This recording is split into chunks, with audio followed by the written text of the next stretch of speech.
Hola, welcome to Bubble Spanish. And today in this class, we will learn that how we say year month's name in Spanish. So January, February, March, April, May, June. How we say? I will teach you today in this class. But how we say years in Spanish? We say it as años. Años. Okay. So starting from January, we say it as enero. Enero. February means febrero. Febrero.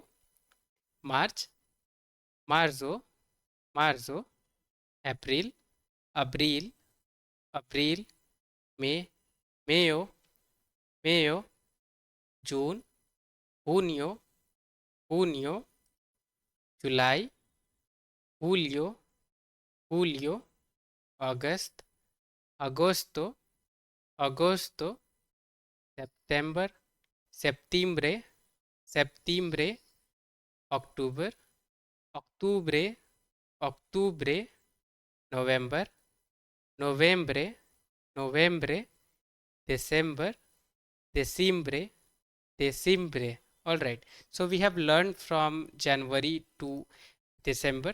So please note down this in your notepad and try to memorize them, or you can just watch this video multiple times or in weekly basis so that you can easily memorize this. So thank you so much or gracias for watching this video.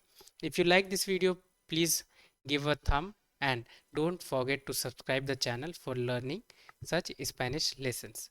Thank you so much for watching video once again and have a great day ahead. Keep learning.